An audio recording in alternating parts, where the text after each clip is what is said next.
Have you ever been playing a gig and a knife fight breaks out? Or maybe you incite a riot, or maybe you accidentally barge into a dressing room full of naked Finnish men. I've been asking my YouTube buddies about their absolute worst nightmare gigs. These are their stories. New Year's Eve 2019 is the absolute worst gig in the history of mankind. So New Year's is traditionally the best paying night for musicians, right? So me and my partner Kindred got this awesome gig, but it was 6 hours. It was 6 p.m. to midnight at this ritzy place downtown, and they crammed us into like a little back corner where the staff had to just come right, like they had to like really just like, every time they'd come by I'd have to like move my guitar back and come back like that. So that was annoying. Plus we were by the door and the giant like New Year's thing was right outside. So there was like a DJ like 4 to the floor all the time. Every time the door would open, I would get hit with like that 115 like BPM like just like bass thump, which was never the tempo I was playing. So I'm dealing with that. We're 20 minutes into the first set, and again, not to be this guy, but me and Kindred are both vegan, right? She's like super bleeding heart vegan. I can roll with whatever. I'm just a man of the people. So right away, like maybe the third song into it, one of the servers is coming by and they're carrying a little tray into a private room, and there's like one of those giant just like roasted full pigs, like a giant pig with like a gross apple in its mouth, and like I'm not upset by anything, but it was so gross, and it's like right in front of our noses, and Kindred, it goes right under her face, and she's just like, and she was done. She was out. It was 20 minutes into a 6-hour gig and I lost my singer completely. So I'm like, oh no. So we really struggled, but we made it through like a couple of pros. I would kind of play some jokes, just kind of liven the mood, but that was the worst gig ever. So we played this one gig in Rotterdam. It's a big city with kind of a big football club. And we played a song by a guy coming from a different city with a different kind of big football club. And apparently there was like sort of the hardcore fan base was chilling at the venue we played, because it's very close to the stadium they play in. And so we played a song from the other guy from the other city where a different football club is like playing. And they didn't like that, so they really became hostile. They started throwing shit at us on stage. And they really said, "You gotta quit! What the fuck are you doing? Who do you think you are? What do you think? Where are you? Where are you? You're in Rotterdam. Come on, this is not fair. It's not Eindhoven. It's not Eindhoven. Go back to whatever." It was crazy, and it became really hostile. And like the lead singer, he was like very, okay, if it's like we're done, we're stopping it. We only played 5 songs, I guess, and then we just stopped and went away. I think we got paid. I was playing a biker event. It was a biker gang. Yes, tell me about this. In Lithuania, and they wanted to become affiliated with Hells Angels from Holland. And we were playing, and everyone's having a great time and dancing in front of the stage. And then everyone just left in the middle of a song, for just like abruptly. And then one biker comes to like, "You can take a break. There's a knife fight outside. They're having a knife fight." So then we took a break because they were having a knife fight. And after bikers were done, we resumed playing. Well, okay, the worst one physically was I had horrible food poisoning, Oh, no. and I'm like up there, and there was someone taking photos of me like right in front of the Dude, stage the whole this time. is like my literal nightmare. Like this is my Yeah. fear, being stuck on stage and Yeah, be like, I had shit. Yeah, oh yeah, that was it. And I was up there, and I was clenched. I was like, I was like looking back at my drummer. I'm like, I gotta go. And he's like, "You can't go." And I was like, "I gotta go." And I was up there. Everything's twice as fast. Yeah, I know. But we were on a click, so I couldn't even go that fast. So I was literally just trapped. But thankfully, our set was short. And then I was like, made it. Yeah, I made it. And I threw the guitar down, and I ran to the bathroom, and I was like, bye. And that was terrible. And I don't know. I've had worse ones. I had one guy that came to a show just to shoot pictures of my feet. Which was terrible. Oh my god, this might be just your video. Like I kind of want to hear all of these. I have so many stories. Oh, the naked Finnish people. Oh my god, Sarah, this is, you're giving me. We were opening the tour. We were lucky to even get the tour, and we always had like a closet, or like the janitor's closet as our green room, and they had like big green room, lots of food. You had a closet in your green room? We're lucky we even got one, but it had the bathroom that was next to that had no toilet paper and no soap, and I was like, well, I have to pee. I need toilet paper. So I was like, I'm just gonna go into their dressing room and steal napkins, because that's close enough, you know. So I walk into the dressing room, and I'm like walking around like going to get my napkins, bye, and then like, dude, what happened? And so like half of the band was just naked in the dressing room, like while I'm in there just going to grab these napkins. And I didn't realize, I had no idea they were naked. I walked out. Were they just like hanging out naked, like in a sauna type of thing? Like some dudes just do that. They were just, maybe they were changing, I don't know. I didn't see it. I was like, napkins gotta pee, napkins gotta pee. You know, some And then people like to everybody be saw naked. me do that, and they were like, Worst gig I ever done Yeah, bud. was, I think, the first gig I ever done, where there was actual money involved. It was at a huge mansion, and a drummer and a saxophone player invited me to join their ensemble for this private party. They said it pays money. I'm like, okay, that's great. Let's go. He's great. We love it. Yeah, yeah. It turns out that collectively we only knew 3 songs. And not to mention the drummer couldn't actually play the drums. He just knows how to do it like this over and over again. So so we were like, well, you know, once we got through our 3 songs, we're just like, let's just play those again. And by the 9th time we played the songs, those 3 songs, by the 9th time we played those 3 songs, one of the guests was pretty upset, came up to us and said, hey, can you play something for the ladies? Like, they want to dance. And we're like, okay, let's play Let It Be again. So 1, 2, 3. So we start playing Let It Be, and we could just slowly start to hear the radio come up a little bit louder and louder and louder. It's like the Oscars when they slowly turn up the music and they're like, okay, you're done. Yes, yes. So our 10th set of the same 3 songs became, basically an Oscar speech. They turn up the music, and we're like, okay, I guess we're done. I guess we're done. So as we pack up, like the guests who hated us the most thought it was a cool idea to offer us each an expensive bottle of wine, because he knows that when we were coming out, the owner of the house would see us with them. And when he saw us with those bottles of wine, he got really, really, really angry and upset and chased us down and say, what are you doing with my wine? And the guy who gave it to us was just laughing his butt off. Okay, so my nightmare gig was a cover gig I did at a wedding, like after party thing. Okay. People were like 40s, 50s, and if you don't know, there's like divorced women. There are divorced women. And at the weddings, they go bananas, which is very funny. And I was like 21, and I don't know. I just remember like this woman, she came up. I was playing drums. I used to be a drummer. This woman has like kind of like been just like stopping and dancing. She's just been staring a lot, or whatever, just like looking at me, or whatever. She comes up and she like grabs my my shoulder. Whatever. I was wearing like a tank top because I was 21 and an idiot. Whatever, like a wife beater type thing. Anyway, and then she sits down in my lap as I'm drumming, and I just like I had to stop, and I was like, "Oh, you gotta go," or whatever. And then like she goes away. She comes back maybe a minute later, and she gives me like the eyes, just like a, you know, and then she stumbles over my bass drum and falls and throws up on the floor. The story I'm about to tell, I will never, when someone passes away in the music world, I cannot play a tribute song to them. I was playing a small little club in Hollywood, and this is when Scott Weiland died from Stone Temple Pilots. Yeah. And we were playing Plush, and I'm like, oh man, this is gonna be a great tribute to Scott. I love, you know, STP. And my fucking, like every Les Paul, the G string just doesn't want to tune. So it went insanely out of tune. I freaked out. I stopped the song. Oh, no. I don't know what came over me. And it was a horrific experience. Just about to get started. No, I'd already started. Got the strap on, got the guitar, you know, I'm getting into it.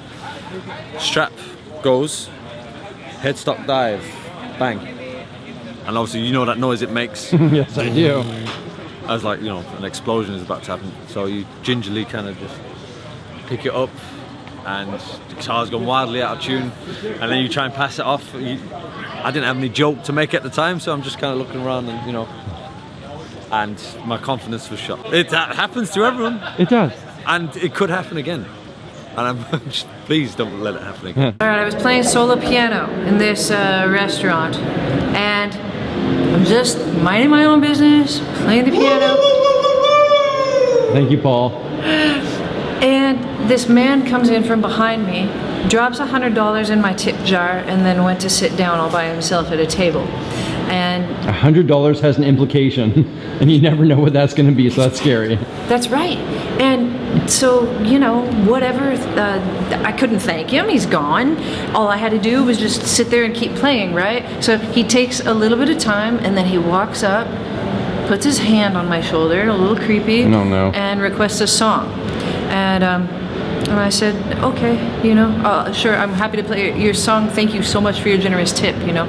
I play his song, and then he comes back with a list of about 7 or 8 songs. So he must have, like, you know, hijacked my entire set. And what do I do? Because he gave me $100. So yeah, but $100 is worth, like, I would say 3 songs at most. that's about what I did. I think I said I don't know all of these, but I'll play your 3 songs, right? So then I play his 3 songs, I take my break, and he makes me come and sit with him. I wouldn't do it now, but I did it then. So I sat next to the guy. Oh no.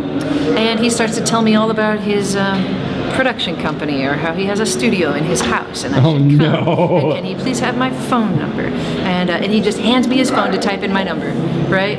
So naively I did that, and then pretty much he just tried to monopolize my whole time, and I ghosted him. And then the next week I played, he does the exact same thing. He walks past me, puts $100 in the jar, goes and sits down, and I never looked up from the piano. I never looked up to make eye contact with him at all. I just minded my own business and played, and he came back, took the $100 bill out of the jar and left, and I never saw him again. This happened in over the holidays at this show at the Eaton Center, and it was a great show. However, Eaton Center's a big mall in Toronto, by the way. Big mall in Toronto. Halfway through, everything shuts off. Somebody kicked the power bar in the corner.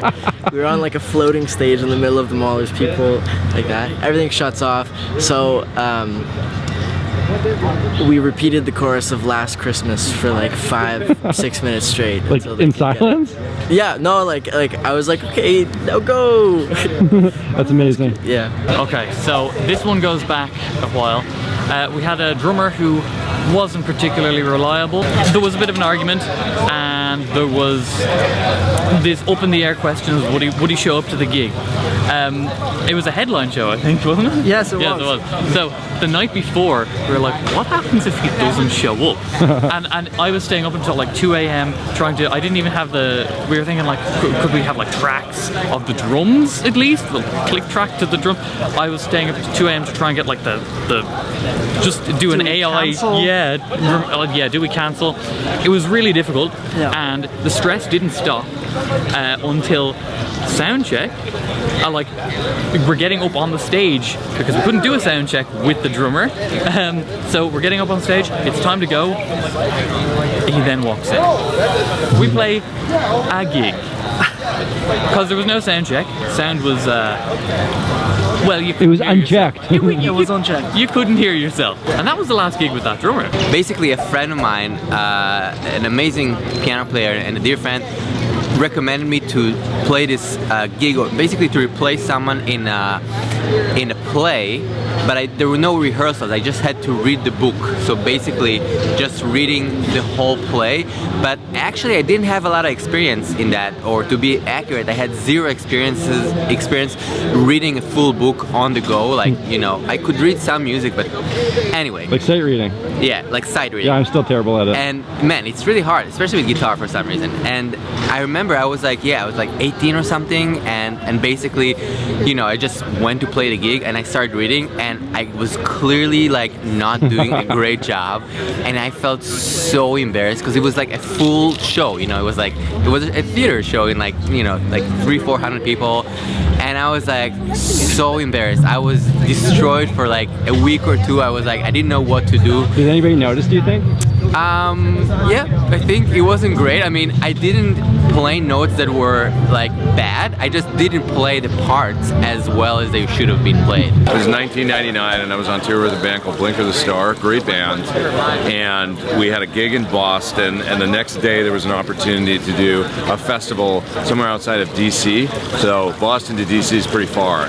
So it was like, well, we're gonna have to get up and drive like 7 a.m. to make it in time for our 3 p.m. slot in the afternoon or whatever. So okay, let's do it. So we barely get any sleep. We're driving all day to get down to the gig, and we get down there. This is a big festival. It's like a big deal. We got to play this festival, right? We get down there, and there's like 30 people at this festival, and in front of the stage, somebody has dragged a couch.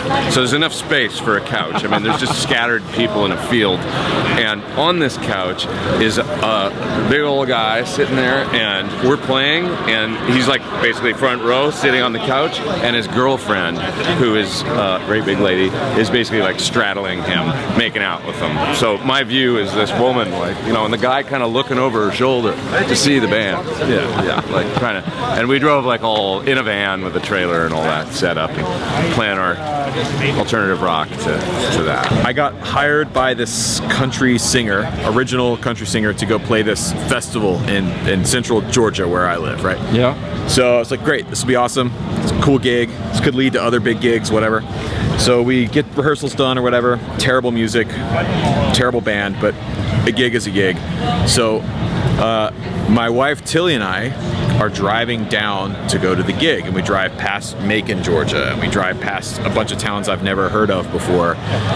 We get to the entrance where the address is, and it's just a dirt road going into the woods. And it turns out that it was a mud bog park, like a mud park, where rednecks in giant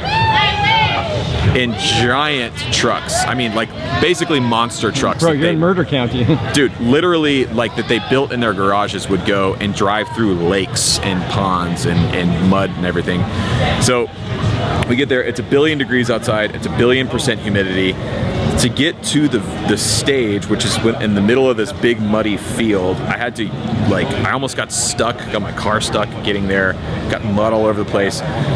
We ended up loading in, playing the gig. There's no water anywhere, and it's middle of July. Super dehydrated, about to pass out. No water. I asked one of the stagehands, like, man, is there anything to drink? He's like, no, I got PBR, I got Coors, whatever. Play the gig. Got stopped after the second song because someone's kid went missing.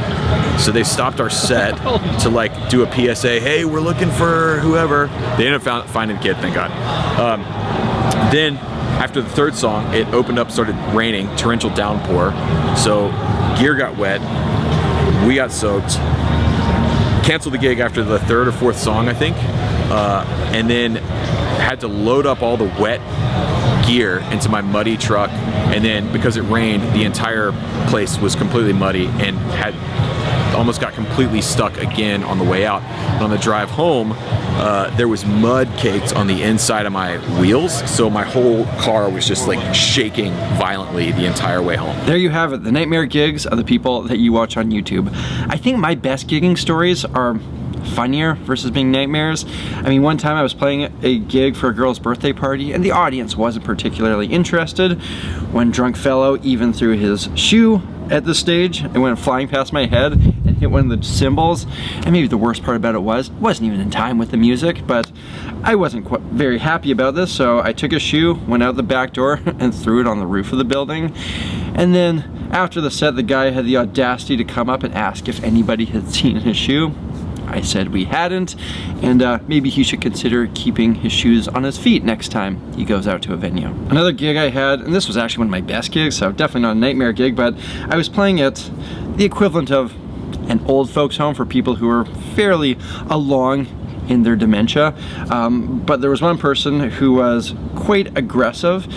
He was in a wheelchair, and what I would do, I would sit in the corner of the common room and play gentle, nice, happy songs like Here Comes the Sun or whatever, but he would just kind of punch at me, slowly moving towards me in his wheelchair, and then when he got close enough that there was actually a risk of getting hit by his punches, I would grab my guitar, make my way to the other side of the room, repeat my set list, he would spin around and slowly punch his way over to me again, and I would just repeat that the whole time. But that was actually one of my favorite gigs, so definitely not a nightmare gig. Probably the worst gig that I've ever played was a banquet where I was hired to play jazz by the lead guy, the saxophonist. And I'm definitely not a jazz player. I can read chords out of a book, I can improvise over a handful of songs, my sight reading is definitely not good, but the saxophonist, the guy who is going to be front row and center, guiding the group, taking all the solos, he was even less of a jazz player than I was, not a good reader, didn't know any jazz songs, couldn't improvise over any of them.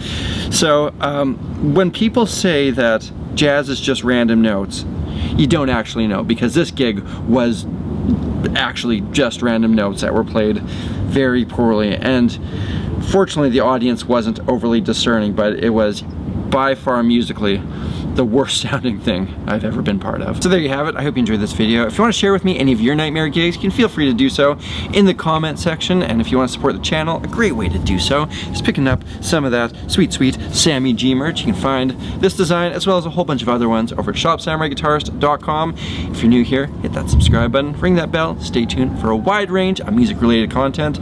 Till next time, look after yourselves, look after each other, look after the planet. I'm Samurai Guitarist, and I'll see you again soon.